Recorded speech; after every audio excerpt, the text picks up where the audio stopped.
안녕하세요. 사랑하는 성도님, 영혼의 샘물 은혜의 자리에 오심을 축복합니다. 자비의 주님이 우리와 함께 하십니다. 우리와 함께 하시는 주님을 찬양합니다. 기도합시다. 주님 감사합니다. 오늘도 주님의 은혜로 복된 날을 열어 주시니 감사합니다. 주님이 함께 하시는 하루하루는 저에게 기쁨이고 소망입니다. 비록 삶의 위기와 아픔과 또 고난도 있지만 저희들을 사랑하시는 그 사랑의 손길을 의지하며 하루하루 믿음으로 승리하고 넘어서며 담대하게 나아갈 수 있도록 함께하여 주시는 주님 의지하오니 오늘도 말씀으로 세워주시고 함께하여 주시고 또한 우리의 삶이 오직 주님의 뜻에 합당한 삶을 살아갈 수 있도록 성령님 붙잡아 주시옵소서. 주시는 말씀 깨닫게 하시고 깨달은 말씀대로 순종하며 살아갈 용기와 믿음을 더하여 주시옵소서. 예수님 이름으로 기도합니다. 아멘. 오늘 말씀은 여호수아 18장 1절에서 마지막 28절까지입니다. 꽤 긴 그러한 내용인데요. 우리 한번 보겠습니다. 이스라엘 자손의 온 회중이 실로에 모여서 거기에 회막을 세웠으며 그 땅은 그들 앞에서 돌아와 정복되었더라. 그러나 이스라엘 자손 중에 그 기업의 분배를 받지 못한 자가 아직도 7지파라. 여호수아가 이스라엘 자손에게 이르되 너희가 너희 조상의 하나님 여호와께서 너희에게 주신 땅을 점령하러 가기를 어느 때까지 지체하겠느냐. 너희는 각 지파에 3사람씩 선정하라. 내가 그들을 보내리니 그들은 일어나서 그 땅에 두루 다니며 그들의 기업에 따라 그 땅을 그려가지고 내게로 돌아올 것이라. 그들이 그 땅을 7부분으로 나누되 유다는 남쪽 자기 지역에 있고 요셉의 족속은 북쪽에 있는 그들의 지역에 있으니 그 땅을 7부분으로 그려서 이곳 내게로 가져오라. 그러면 내가 여기서 너희를 위하여 우리 하나님 여호와 앞에서 제비를 뽑으리라. 레위 사람은 너희 중에 분깃이 없나니 여호와의 제사장 직분이 그들의 기업이 됨이며 갓과 루벤과 므낫세 반지파는 요단 저편 동쪽에서 이미 기업을 받았나니 이는 여호와의 종 모세가 그들에게 준 것이니라 하더라. 그 사람들이 일어나 떠나니 여호수아가 그 땅을 그리러 가는 사람들에게 명령하여 이르되 가서 그 땅으로 두루 다니며 그것을 그려가지고 내게로 돌아오라. 내가 여기 실로에 여호와 앞에서 너희를 위하여 제비를 뽑으리라 하니 그 사람들이 가서 그 땅으로 두루 다니며 성읍들을 따라서 7부분으로 책에 그려서 실로 진영에 돌아와 여호수아에게 나오니 여호수아가 그들을 위하여 실로의 여호와 앞에서 제비를 뽑고 그가 거기서 이스라엘 자손의 분파대로 그 땅을 분배하였더라. 베냐민 자손 지파를 위하여 그들의 가족대로 제비를 뽑았으니 그 제비 뽑은 땅의 경계는 유다 자손과 요셉 자손의 중간이라. 그들의 북방 경계는 요단에서부터 여리고 북쪽으로 올라가서 서쪽 산지를 넘어서 또 올라가서 베다웬 황무지에 이르며 그 경계가 거기서부터 루스로 나아가서 루스 남쪽에 이르나니 루스는 곧 베델이며 또 그 경계가 아다롯 앗달로 내려가서 아래 벳호론 남쪽 산 곁으로 지나고 벳호론 앞 남쪽 산에서부터 서쪽으로 돌아 남쪽으로 향하여 유다 자손의 성읍 기럇 바알 곧 기럇 여아림에 이르러 끝이 되나니 이는 서쪽 경계며 남쪽 경계는 기럇 여아림 끝에서부터 서쪽으로 나아가 넵도와 물 근원에 이르고 르바임 골짜기 북쪽 흰놈의 아들 골짜기 앞에 있는 산 끝으로 내려가고 또 흰놈의 골짜기로 내려가서 여부스 남쪽에 이르러 엔 로겔로 내려가고 또 북쪽으로 접어들어 엔 세메스로 나아가서 아둠민 비탈 맞은편 글릴롯으로 나아가서 루벤 자손 보한의 돌까지 내려가고 북으로 아라바 맞은편을 지나 아라바로 내려가고 또 북으로 벳 호글라 곁을 지나서 요단 남쪽 끝에 있는 염해의 북쪽 해만이 그 경계의 끝이 되나니 이는 남쪽 경계며 동쪽 경계는 요단이니 이는 베냐민 자손이 그들의 가족대로 받은 기업의 사방 경계였더라. 베냐민 자손의 지파가 그들의 가족대로 받은 성읍들은 여리고와 벳 호글라와 에메크시스와 벳 아라바와 스마라임과 베델과 아윈과 바라와 오브라와 그발 암모니와 오브니와 게바인이 12성읍과 또 그 마을들이며 기본과 라마와 부에릇과 미스베와 그비라와 모사와 레김과 이르부엘과 다달라와 셀라와 엘렙과 여부스 곧 예루살렘과 기브앗과 기랴시니 14성읍이요. 또 그 마을들이라. 이는 베냐민 자손이 그들의 가족대로 받은 기업이었더라. 아멘. 자, 오늘 본문에 이르러서는 이제 이스라엘 백성들이 지금 이제 땅을 분배하고 있었죠. 그래서 지금 유다 지파에게 또 그 전에는 유단 동편에 있는 땅들을 또 분배하였었고요. 그 다음 이제 에브라임 또 므낫세의 반지파에게 또 땅을 이제 분배한 내용들이 나왔습니다. 자, 이제 이런 와중에 오늘 본문은 이렇게 시작이 돼요. 이스라엘 자손의 온 회중이 실로에 모여서, 자, 실로라고 하는 것이 나옵니다. 이 실로는 이스라엘의 신앙의 중심지로 이제 세워진 곳이에요. 이곳이 중심지가 된 이유는 딱 하나죠. 이곳에 언약궤가 있기 때문에, 성막이 이곳에 있기 때문이에요. 그래서 앞으로 400여 년간 이 실로가 이스라엘의 중심지가 됩니다.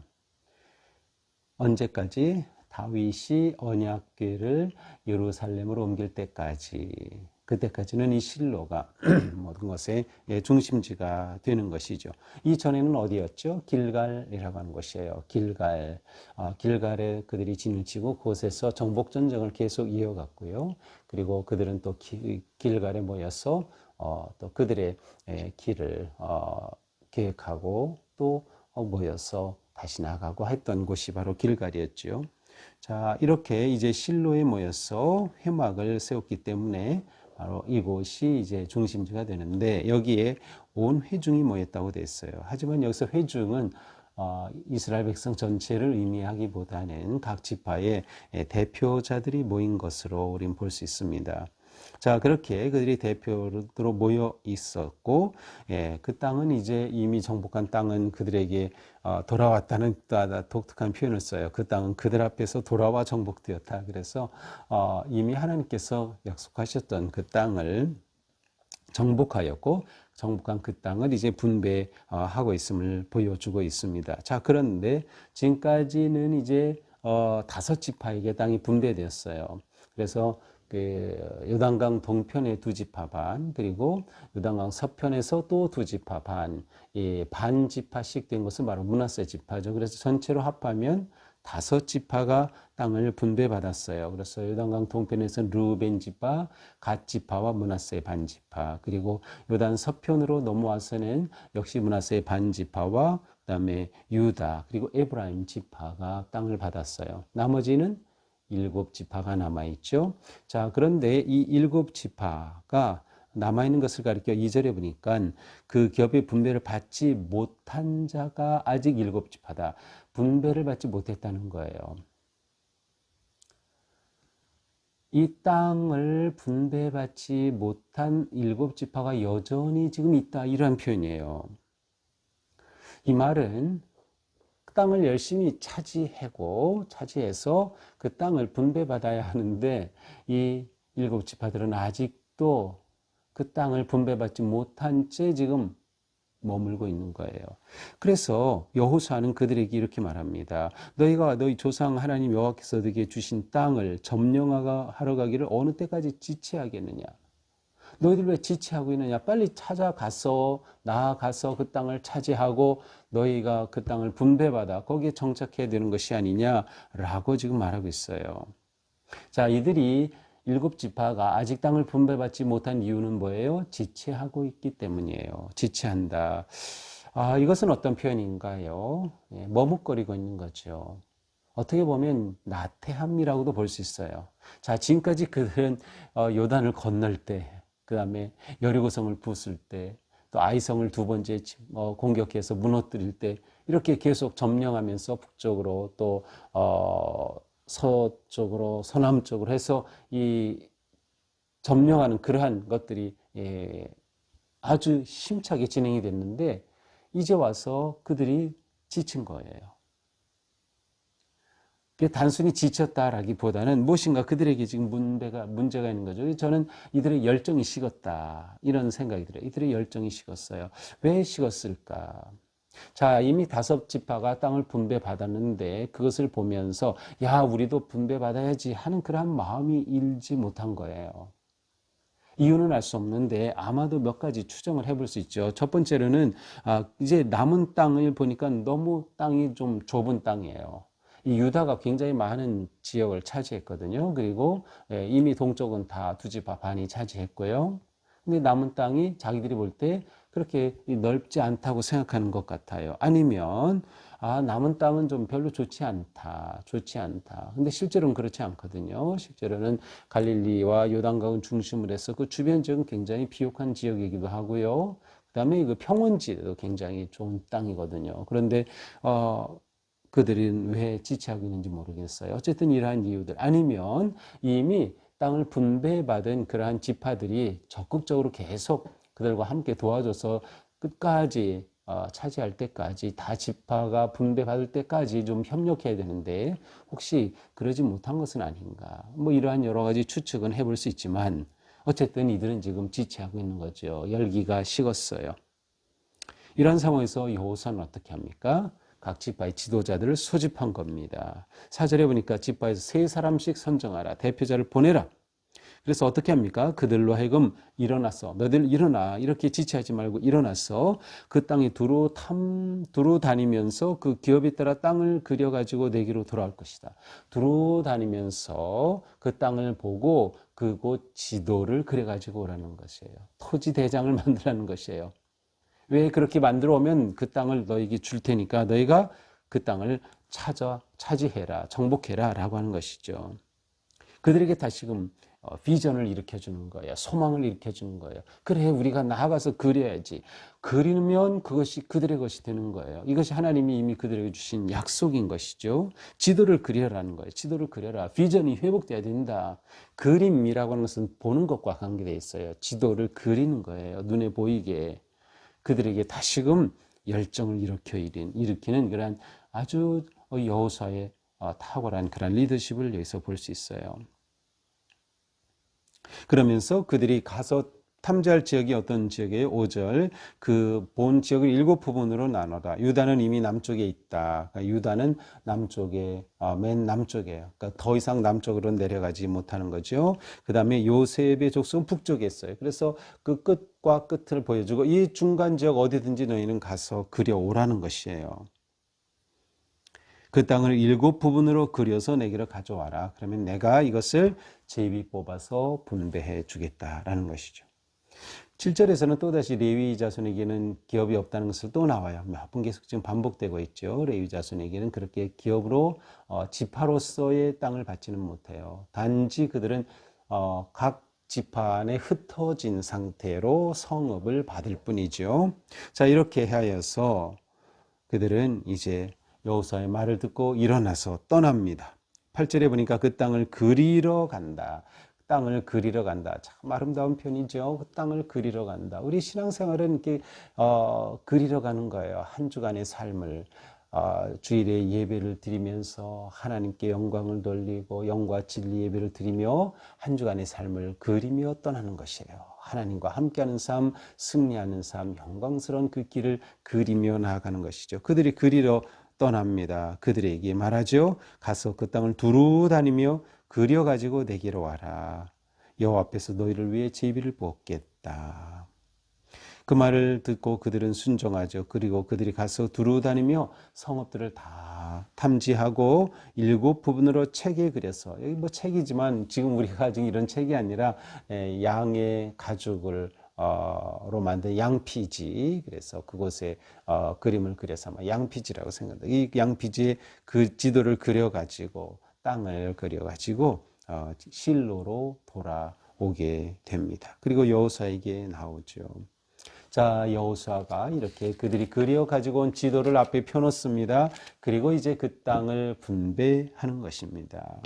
자, 첫 번째 11절에 보니까 이제 베냐민 자손에게 지파가 이 지파에게 분배됩니다. 이 베냐민은 야곱의 막내 아들이죠. 요셉의 동생이기도 하죠.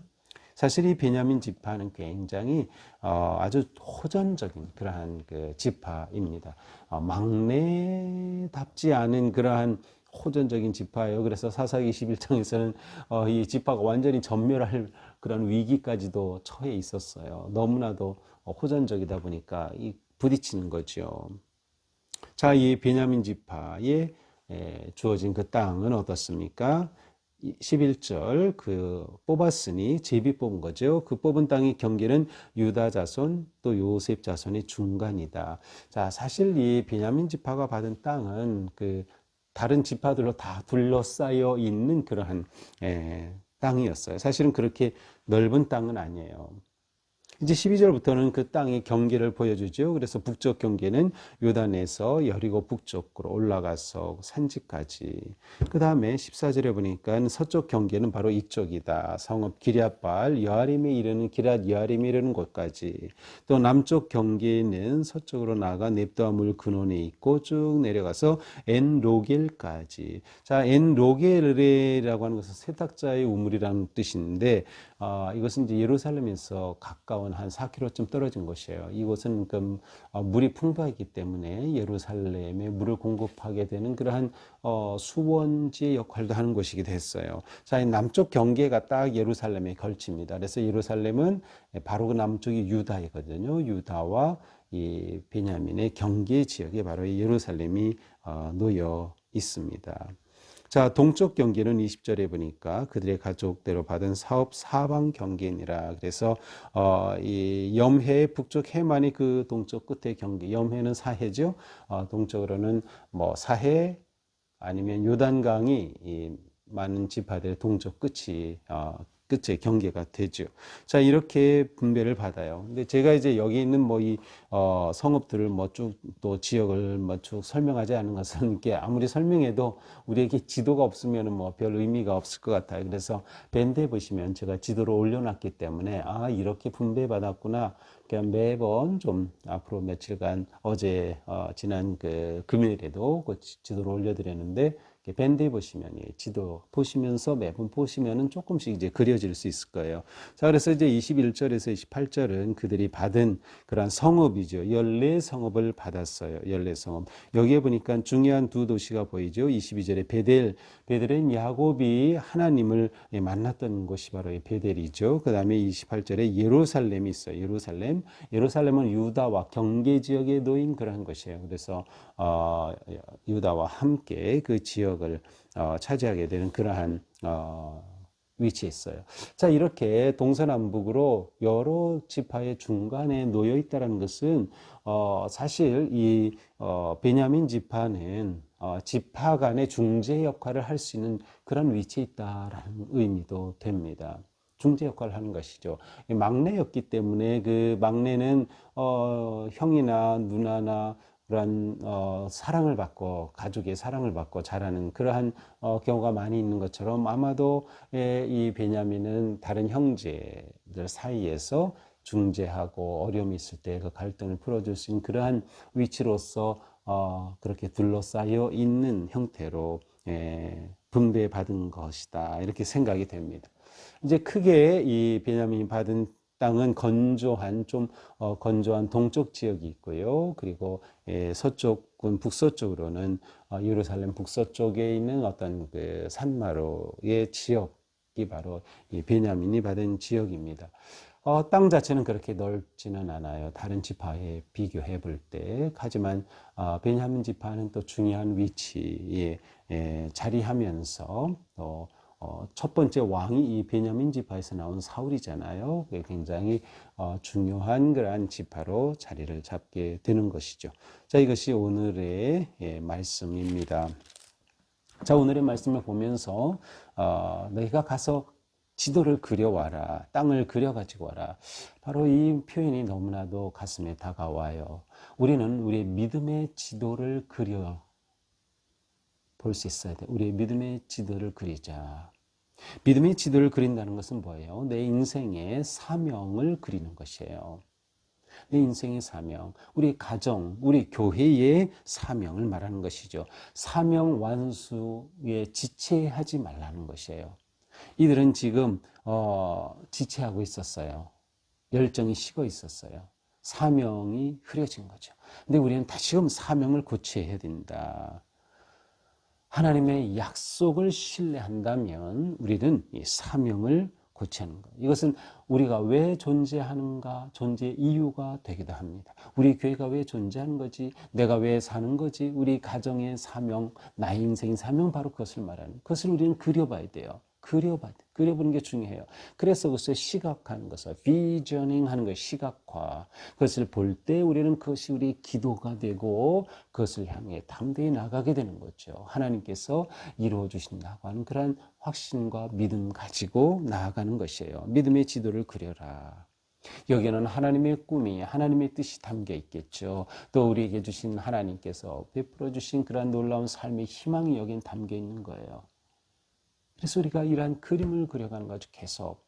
한 번 그리고 끝이 아니에요. 그 그림을 다시 그리고 또 그리는 거죠. 그러면서 우리의 삶의 영역을 확장하고 또 우리의 믿음이 더욱 깊어지고 하나님의 뜻을 이루어가는 그런 삶. 그러니까 안주하는 것은 어떻게 보면 비신앙적입니다. 안주하는 것. 더 이상 성숙에 대한, 성장에 대한 열망이 없는 것. 꿈을 그려보지 않은 것. 이것은 하나님의 뜻을 신뢰하지 않는 모습이기도 하겠죠. 그래서 우리는 믿음의 지도를 아름답게 그려야 된다. 그리고 우리는 지도를 그리고 행동을 구체적으로 하는 것이 중요해요. 그들은 여호수아의 말대로 일어났어요. 갔어요. 가서 보았어요. 그리고 그렸어요. 그려가지고 지도를 딱 가지고 왔어요. 구체적으로 행동하는 것이 중요하죠. 우리는 먼저 믿음의 지도를 그려라. 그리고 그 지도를 따라서 행동하라. 그 과정 속에 우리는 하나님의 함께하심과 선하심, 인도하심을 경험하게 될 것입니다.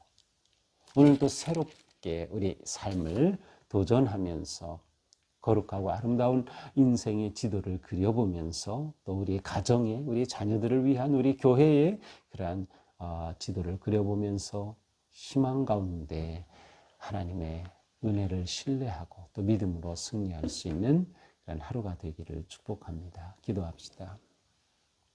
주님, 오늘도 말씀을 통해서 우리에게 꿈을 주시고 또 비전을 주시니 감사합니다. 내 인생이 존재하는 이유, 하나님께서 나를 사랑하셔서 이렇게 자녀로 삼으시고 구속하여 주신 그 뜻을 생각하면서 오늘 하루도 사명을 향한 삶, 인생의 지도를 그려보면서 하나님을 의지하고 또 하나님께서 이루실 것을 신뢰하며 믿음으로 나아가는 복된 하루가 되게 하여 주시옵소서. 예수님 이름으로 기도합니다. 아멘. 네, 오늘도 우리 삶이 지도를 그리는 삶, 지도를 따라가는 복된 하루가 되기를 축복합니다. 사랑합니다.